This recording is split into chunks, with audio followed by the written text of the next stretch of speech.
Bismillah ar-Rahman ar-Rahim. Assalamu alaikum wa rahmatullah. Welcome to everyone on the Medical Education Al-Ayen Medical College platform, sponsoring and hosting this talk. On behalf of the Dean of the College, Professor Adnan Al-Ayen, I welcome everybody participating today, and a warm welcome to all our colleagues, undergraduate, postgraduate, and those who are supervising our trainees at both those levels to this platform, to a really important meeting. I welcome Dr. Ceaf Jasim, Aday, who is one of my trainees in the past, who I'm proud to call my trainee. There are many of us here in Iraq who recognize Ceaf's face and his efforts. Ceaf moved to the United Kingdom a while ago now, and has, alhamdulillah, been successful in negotiating a lot of the training obstacles that he faced. He's currently in a position called INTP, which is getting into the speciality, اللي هو inshallah means about 5 years from now he'll become a respiratory consultant, inshallah هي هاي Ceaf has got the MRCP exam under his belt, mashallah alayh, and he is also keen in exploring the topic of quality improvement in healthcare. احنا كلنا لما نشوف مرضانا او نمشي بالمستشفيات بكل القطاعات او بالمراكز الصحيه دائما the healthy way of thinking is how can we do this better, شلون نقدر نحسن هذا الشيء, and this is where quality improvement in healthcare comes from. طبعا هي بحد ذاتها it's a science in its own right. ان شاء الله اليوم احنا we welcome Dr. Ceaf, هو وعدنا ان شاء الله 30 minutes maximum to allow questions and answers at the end. And if you have any questions, please put them on the general chat. And at the end, we will read out the questions for Dr. Ceaf and for commentary. Dr. Ceaf, welcome, Habibi. The floor is yours. شكرا حبيبي دكتور مضر. طبعا الانترودكشن بريليانت من دكتور مضر. انا بس راح ازيد شويه على دكتور مضر. انا اسمي سيف جاسم ضايف الطائي من الناصريه. ابن الدكتور جاسم ضايف الطائي. I'm a specialty trainee in internal medicine, and I currently work at the Sheffield Teaching Hospitals in Sheffield. So this evening, hopefully by the end of this session, you'll get a clearer idea of what quality improvement is and what a big role it has in healthcare overall. So during this session, navigating this. Okay, so during this session, we'll be going over what quality improvement is in healthcare and why does it matter, the different dimensions of quality improvement. This is for patients and healthcare professionals. Some examples of how quality improvement has revolutionized medicine. I'll also go through the common approaches and tools that are used in quality improvement, and then we'll go through how to plan and deliver a quality improvement project. And at the end, I will finish with some examples of the quality improvements that I have been involved in, not just in the UK, but 2 projects in Iraq with Dr. Madar. Okay. So, what is quality improvement in healthcare? To be frank with you, quality improvement in healthcare is a complex concept to define, and there is no universally accepted definition of quality. However, one can say that the majority of healthcare systems around the world have made a commitment to the people using and funding their services to monitor and continuously improve the healthcare they provide. The Health Foundation, which is a charity based in the UK, has said that quality is a degree of excellence in healthcare. The NHS in England has also said it has organized a definition of healthcare into 3 main terms, I would say. So it's care that is effective, safe, and provides an experience as positive as possible by being caring, responsive, and person-centered. The King's Fund, which is another charity, or we can also say a think tank in the UK, has said that quality improvement is the use of methods and tools that continuously improve quality of care and outcomes for patients. And now, importantly, the one that I want to touch upon in detail is the Royal College of Physicians defining approach to quality. And this has made the definition of quality. So the Royal College of Physicians has identified 7 dimensions through which quality is expressed.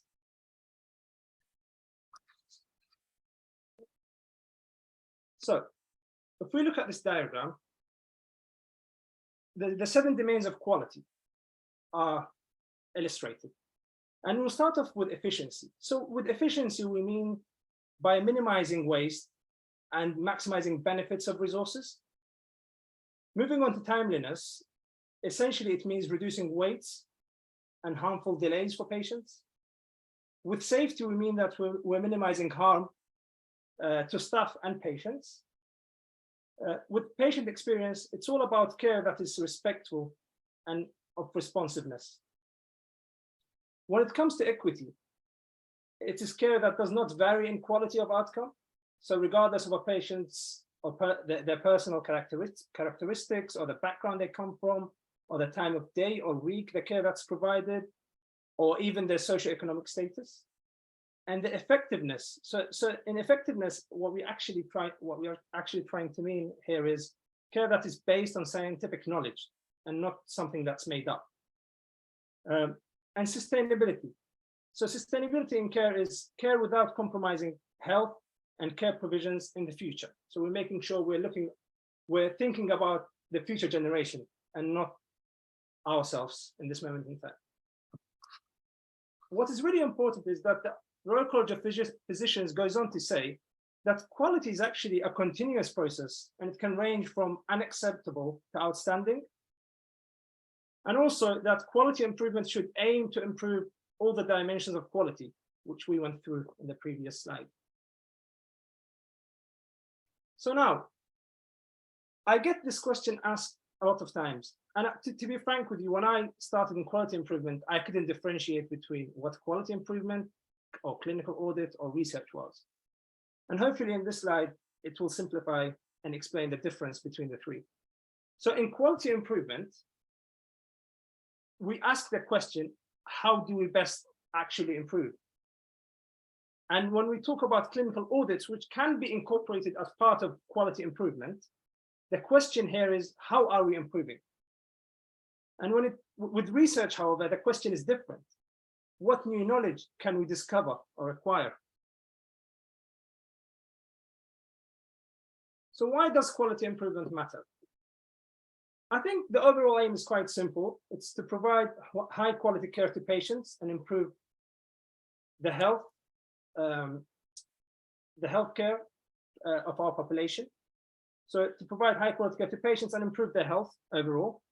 If done well, quality improvement can deliver sustained improvements in the quality, experience, productivity, and the outcomes of care. And also the potential to create a healthcare service that is capable of ensuring no needless deaths or suffering is happening. So now I'll move on to some examples of how quality improvement has revolutionized medicine. So I'll start off with the father of modern battlefield medicine.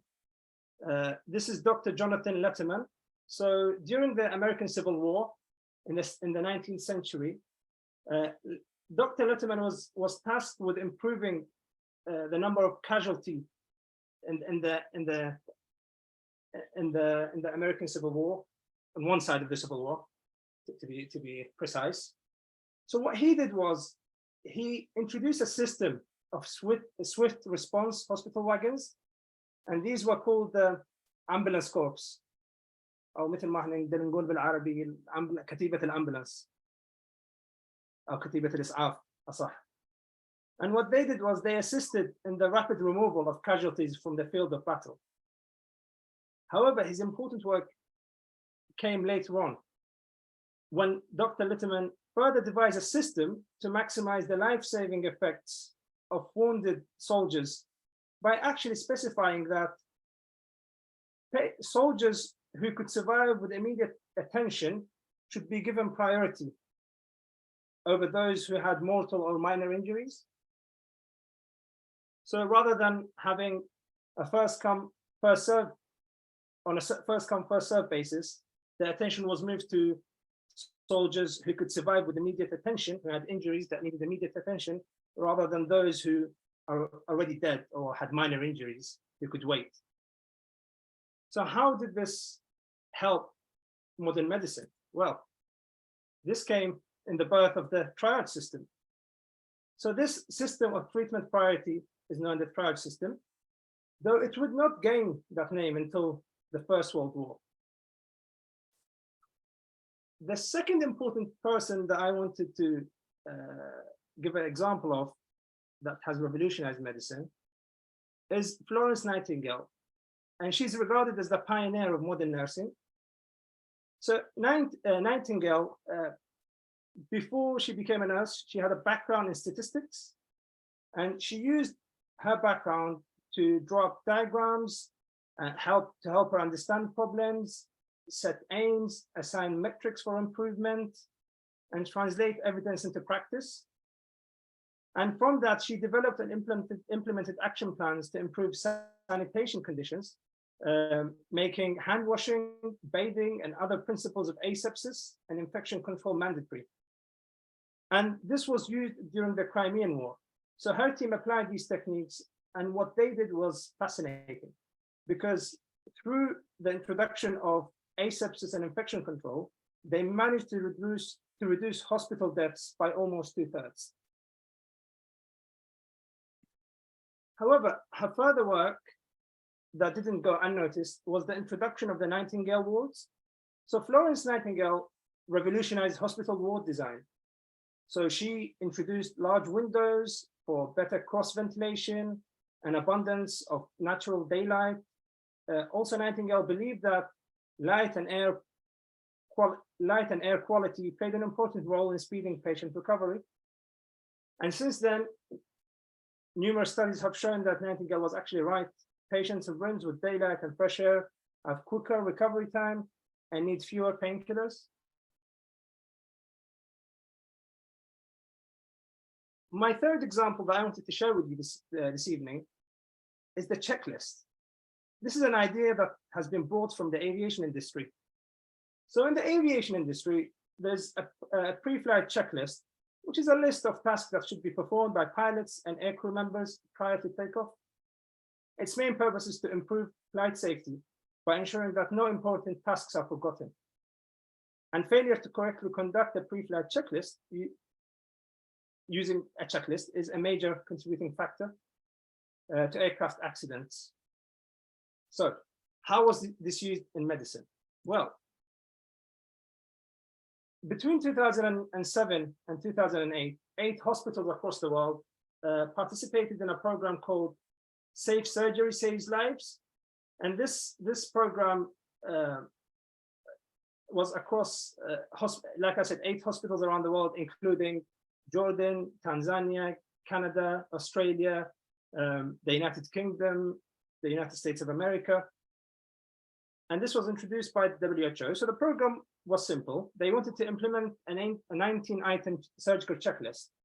And the checklist was designed to achieve the 10 core standards for safe surgery established by the WHO. So what this meant was they wanted to make sure that they were operating on the correct patient at the correct site, recognizing and preparing for blood loss or loss of airway or respiratory function, and accurately identifying surgical specimens, enabling effective communication and exchange of patient information, which are crucial for the safe conduct of the procedure.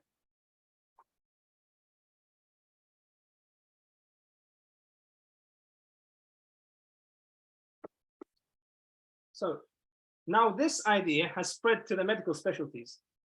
The use of checklists has been adopted by medical specialties, has increased since the original introduction of the central venous catheter checklist. And since then, as you can see in this list, all the various specialties with all the invasive medical procedures now has a checklist. Importantly, recently complications of chest drain insertion were reduced by more than 75%, following the introduction of the plural checklist. So now we'll move on to some of the quality improvement approaches and methods. So these are the tools. So I will go in detail for each one of them in the next few slides, but this slide will just explain the 4 main ones. So we'll start off with the quality improvement model, which is the PDSA, and then we'll talk about the lean approach, the clinical microsystems, and finally we'll finish off with experience-based co-design, which is used in the NHS. So the PDSA plan, do, study, and act model for improvement is an approach that we can use as a way of quality improvement or improving something in healthcare. But before we do that, we need to ask ourselves 3 main questions. So what are we trying to accomplish by doing this improvement? How will we know that an improvement is going to, how will we know that this change is going to be an improvement? And what change can we make that will result in an improvement? So this is an approach that is a continuous improvement where changes are tested in small cycles that involve, like I mentioned, planning, doing, studying, and acting before returning to planning again, and so on. So this continuous cycle where we're making improvement, we're looking where there is another area for improvement, and we make that improvement. The second approach is called the lean approach. And this lean approach emphasizes that the patient's central position is central to all the activities and aims to eliminate activities that are not important to the patient. So we look at the patient, we identify, or the service that we're trying to improve, we identify the value, we map the value stream, we create flow, we establish the pool, and then we seek perfection, and then we repeat the cycle again. Moving on to the clinical microsystems. Now this microsystems tool for improvement, as you can see in this example, I have taken from my teaching hospital, the Sheffield Teaching Hospital. And to understand microsystems, one has to understand what a mesosystem is and what a microsystem is. So to simplify it, in this diagram, as you can see, microsystem is the whole institute. So in this case, it's the Sheffield Teaching Hospital. And in this microsystem, there are various mesosystems, one of them being the respiratory medicine department. And within the respiratory department, there are various microsystems. And in this example, we have taken the cystic fibrosis clinic. So what these microsystems do, this tool of microsystems, it makes it easier for quality improvement. And I'll explain why. So there are small groups of people who work together regularly, like in the case of cystic fibrosis clinic, and they provide the care to a specific group of patients. So what the clinical microsystems focuses on are the 5 Ps. We have the patients, the people that work with these patients, and the patterns. So these are the different things we do for these patients, and the processes, and the aim of this, so the purpose. So the 5 Ps: patients, people, patterns, processes, and purpose. Now, what we do here is we assess the 5 Ps, and this helps us to identify the opportunities for improvement, which are then addressed using the PDSA model for improvement approach, the first one that we discussed. Moving on to the experience-based co-design. This is an approach that was designed in the UK for and with the NHS. And its aim is quite simple. It's to improve patient experience of services. Patients and staff work together in partnership to design a service or pathways. So patients are given questionnaires, or they are asked in an interview some questions, and then the same is done for staff, and then both of them sit together. So the patient and the medical professionals, they sit together and they try to establish or design a pathway that is better than the current one, or improve the current pathway or the service that's available. So when it comes to planning quality improvement, I think it's very important to have a clear project aim, and this is to ensure a successful quality improvement project. It's also worth focusing on the problem you are trying to solve rather than a solution you are trying to implement. And also to analyze the problem by talking to the stakeholders and listening to them, collecting data, recognizing the impact of not changing anything at all. And finally, it is also important to obtain agreement and support from those involved. So the project aim. A good aim should include what we're trying to achieve, for whom we're trying to achieve this, how much, by when, compared to what, and why. A project aim should be aspirational, measurable, and consistent with local and national priorities and plans.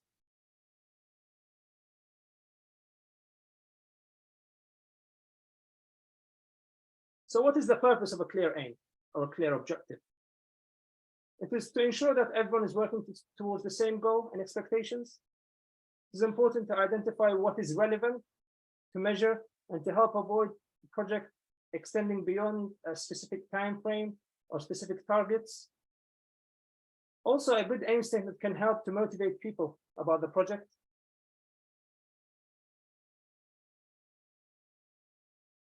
And the next thing we want to ask ourselves is, what makes a successful project?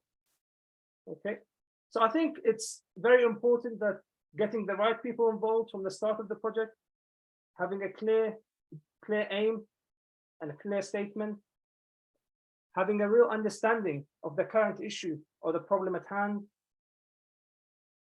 measurable improvement, which are achievements, not just activities, and involving patients and carers, ideally from the beginning, and having effective communication.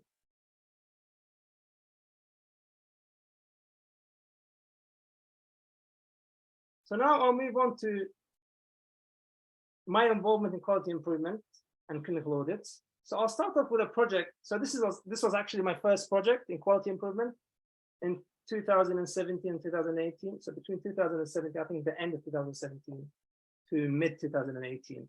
So this was a quality improvement project, assessing and improving prescription practice in the respiratory department and at the time, Al-Ayen Teaching Hospital in Al-Nasriya. I think this has changed now. I think it's the Al-Nasriya Teaching Hospital. I understand it's a new hospital that has been built.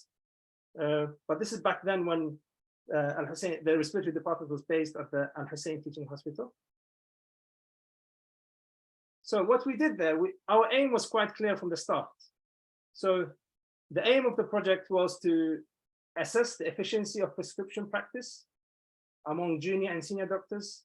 We also found that not all written prescriptions fulfilled the main requirements set by the British National Formulary, the BNF. And so from that, we set a criteria. And our criteria, we had 5 main criteria. The first one was we wanted to check if the strength or the quantity was correctly written in capsules, tablets, or whatever form they were to be administered in, that the right dose and the dose frequency was stated, the names of the drugs and preparation were written clearly and not abbreviated. The fourth criteria looked at the number of days of treatment for antibiotics were clearly documented. And at the end, we wanted to make sure that there was some, so the final criteria was to confirm that documentation was in place for administration. So once something was administered, there was a documentation for it. So that was our aim. So as you can see here, we've set a clear aim. We had an idea and we set the criteria. So what happened? So we set our standard. So we thought that, to be fair, 80% of prescriptions should have the right strength and quantity of the medication that was prescribed. 80% of prescriptions should state the dose and frequency. 70% of prescriptions must contain the name of the drugs clearly without any abbreviations. Also, 70% for prescribed antibiotics should include the number of days of treatment, and 70% of prescription drugs should be documented after. So after administration, there should be a documentation. So these are the standards. What did we do? What was our plan? How did we prepare? So this was a prospective search. We analyzed patient bedside prescriptions. In total, we did 40 prescriptions were reviewed. So the data was collected, and then after collection, we compared it with the standards that we set. So if we go back to this, so after collection, we compared it with these 5 main standards.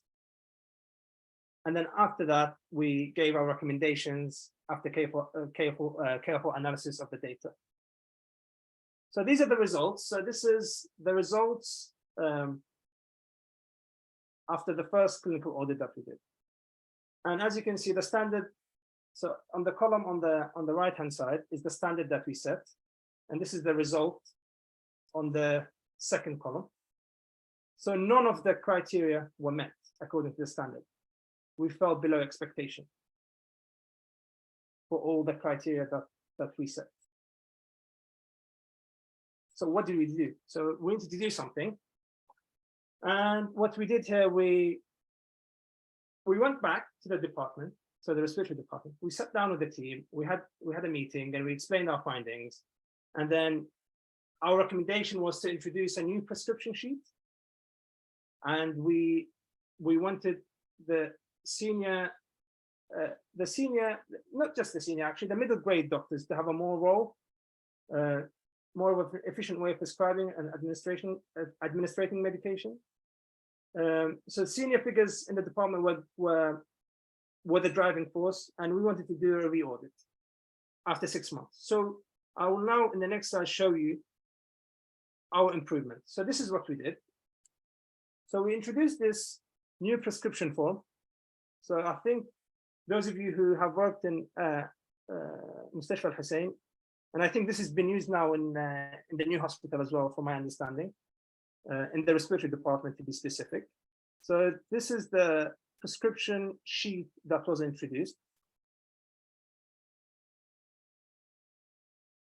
Okay, so it included all the kind of basic patient information that were needed, and then a section for once only prescriptions, allergies, and then for once only medications, and there were some instructions at the bottom of how to prescribe and fill in the sheet. And this final one is for the regular medications. So after 6 months, we went back and voila, these are the results. So as you can see, in the third column, or the second column from the right, you can see the re-audit results. And we have improved significantly in each criteria. So we have actually hit all the, not all, but 4 out of the 5 set standards with significant improvement in each one of them, except the 4th criteria. And now this goes back, so this can be actually used as a way of improvement through the model of improvement. So what we did, we went back, we looked at where the problem was. So the main issue that we had was the 4th criteria. So we noticed that although antibiotic duration dates were documented, it wasn't fulfilling the standard that we set. So we identified this as an area for future improvement. So what did this quality improvement show? Well, it showed that quality improvement had successfully changed prescription practice in the department. Like I said earlier, 4 out of the 5 main criteria exceeded the set standard. Although the 4th criteria witnessed a huge change, but it still did not reach the required set standard. And this area was identified for future improvement. The overall improvement was driven by the introduction of the new prescription form. And this success was largely due to a team effort. So credit was given to middle grade ward-based officers in the department, who were the main driving force behind this accomplishment.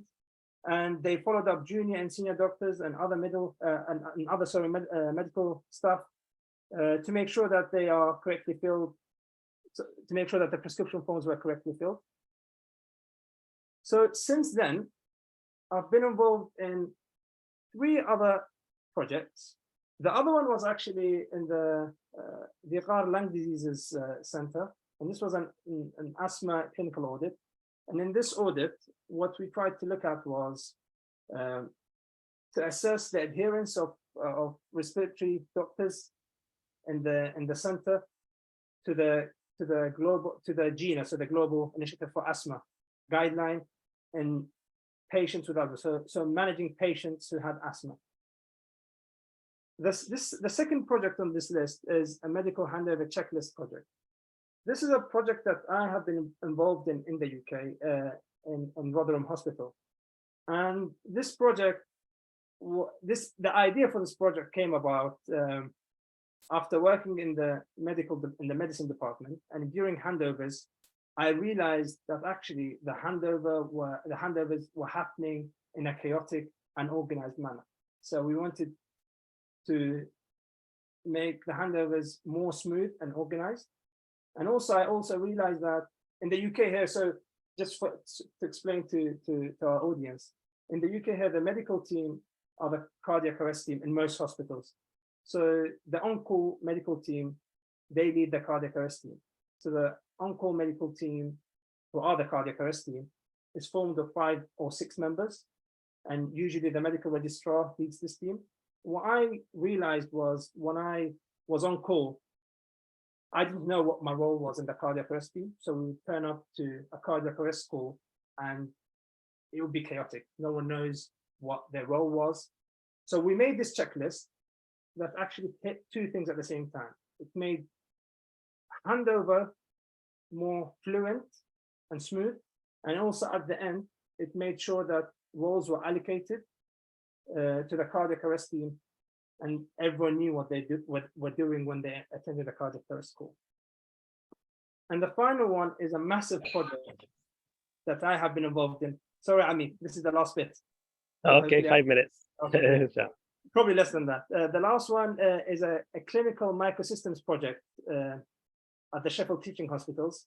So this is an evaluation of quality improvement of CPAP. And what this project looked at was various things. It looked at the benefits of CPAP on quality of life, patients' compliance and experience of treatment, and it also assessed GI side effects. And from the back of this is actually the GI side effect side of things. We've picked up data that is unique. And at the moment, we have submitted an abstract to the British Thoracic Society winter meeting, and we're waiting for it to be accepted. Thank you very much. I'm happy to take questions now. Shukran jazeelan, Habibi Ceaf, thank you kindly for this comprehensive and brilliant presentation. Can you unshare your screen, Ceaf, Habibi? Yeah. Great stuff. So, as always, brilliant work. And I am so pleased to see that the seeds that you planted in Nasri and Biqar continue to be planted elsewhere in South Yorkshire, both of which are very dear and close to me, as I have both worked in both trusts. The quality improvement projects that you were involved in, alhamdulillah, they were so comprehensive and so well done that they still stand strong. No doubt, one thing that one should mention is when a quality improvement project is put in place, as Ceaf has kindly done in multiple areas, then you have to ensure that there's an appropriate audit process in place to ensure that whatever quality improvement that you have puts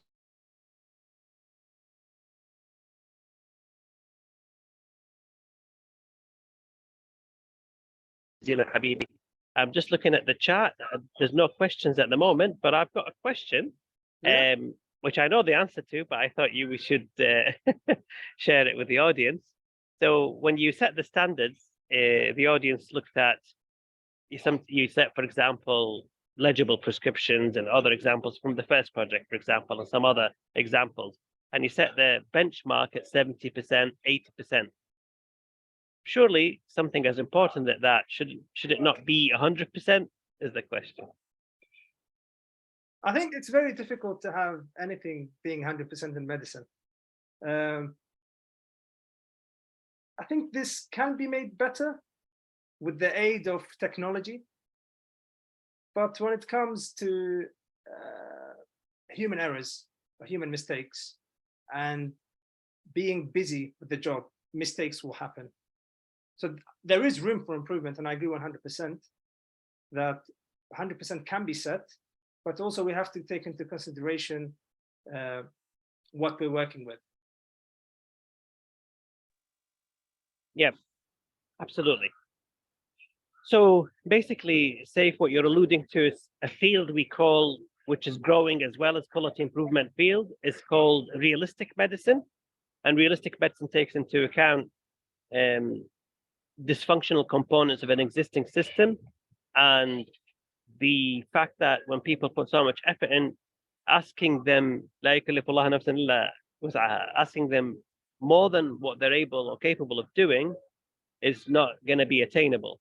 That's one. Secondly, also, Ceaf Habibi, once you've set a target of 70 to 80% and you refine it, the next audit cycle, you may, if you think that they have made significant improvements because you have changed habits, changed culture, yeah, you might go for a higher target. Yeah. And the third thing I would say to this, and you gave a brilliant and fine example, and I remember the chap who introduced a checklist within the aviation system. And ironically, it happened because his wife had a complication. I don't know if you know the story, but his wife basically had a complication, anesthetic complication. And based on that, he created a checklist, which is now readily used in the aviation industry. And then he was involved with the National Health Service as well. There is one exception that I mentioned, is what we call, there are things that we do in medicine that are called never events. Yes. And never events are events that have to be never events because the repercussions of them are devastating to that individual through life-threatening complications or significant debility. So even within the context of, for example, medication, some things, for example, you might want a quality improvement project of ensuring rare but potentially fatal interactions, such as azathioprine or allopurinol, should be avoided. That should be another event. Or within surgery, for example, artificial limb or peripheral vascular disease and amputation. You have to get the limb right. In the NHS. That should be another event. An NG tube in the lung. NG tube in the lung. So all of these things should be never events. But so I just wanted to qualify that because it's really important that whatever quality improvement you seek to enhance, some of them have to be 100%. But the majority, مثل ما تفضل Ceaf, 70-80% is what we find acceptable for it to be delivered in a more realistic fashion. And I think there's something that I didn't add in my presentation because I didn't want to complicate things, is the run charts. And I think the run charts help with improving, with setting the standard higher. So once you get to 80%, you say you're looking at this. كلش حلو. كلش حلو. إذا هيك Ceaf, which is a good point actually. The MEAMC Medical Education for Al-Ayen Medical College, we upload these talks into YouTube. So on the channel, if you can attach that with the chat, following up from the conversation to enhance higher targets, higher expectation of what quality improvement targets we should reach or aim for, this can be a useful tool. It's an ocean, isn't it? I'm checking the chat box. I think you have impressed everybody on this platform. Question. I think there's one question. Is there chat? I think how to create effective monitoring and response systems. Why am I not seeing it? You just like individually? I think it was a direct message. That's why. A direct. Okay. Yalla. شنو كان question? Sorry. The question is how to create effective monitoring and response systems. I think they're trying to say example COVID-19 or other. Okay. هذا المجرم ياهو اللي ودى لك question وما خلاه بالجنرال chat box. لا كلام صادق. يلا. Okay. Answer the question. How to create effective monitoring and response systems. هاي يراد لها محاضرة وحدها. هاي يراد لها محاضرة طويلة لأن there's many components. I don't understand what they mean by example COVID or other and response. So read the question out again. How to create effective monitoring and response systems. Example COVID-19 or other. I mean, we're happy to listen to the question live if they're happy to turn on their mic.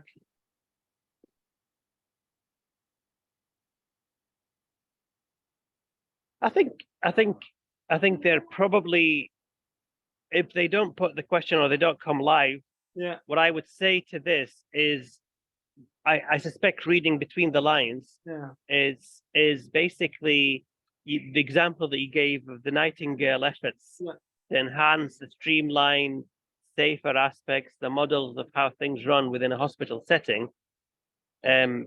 What I would say to it as well is that there are many, many examples in a spectacularly short space of time and centers of excellence where they adopted quality improvement methods within less than a week on a massive institution to absorb the COVID-19 pandemic crisis. So there are actually many, many examples out there, flowcharts, platforms. You just have to search for them on Google, to be honest, and they will answer the question. And a lot of them have been published so to make them more streamlined and easy to implement, not only in West healthcare settings, but also in established two-tier systems in developing world. For whoever asked a question, Google with that question, you should be able to find an example of that. Hey, sorry. Actually, there's Go ahead. I'll just copy and paste it in the chat, and then you can just see it. Hey. There we go. So this is the question that they asked. The pathway, and we can include it in the chat within the YouTube channel, inshallah. And I think with that, I think we've hit the 45-minute mark. أشكرك جزيل الشكر سيف حبيبي. It was, as always, and as anticipated, impressive. The content was short, concise, to the point, and useful. Flourished with images, given examples of both work that you have undertaken in Iraq and the United Kingdom. And for that, we are grateful. Dr. Ceaf Jasim, الطائي, شكرا جزيلا من العين Medical College. أشكرك جزيل الشكر. أحب أشكرك عمي دكتور مضر الغالي، ومثلنا الأعلى طبعا. الله يحفظك حبيبي. أعطيتني الفرصة باللقاء بكم. الله يحفظك حبيبي. Brilliant session for me to just produce something or give something back. And شكرا حبيبي. some more sessions in the future. موفقين. انت شطور سيف، والله يوفقك حبيبي. وانا I see you in the highest esteem ان شاء الله. الله يسلمك حبيبي. حبيبي الغالي. يلا في امان الله. شكرا بخير ان شاء الله. في امان الله.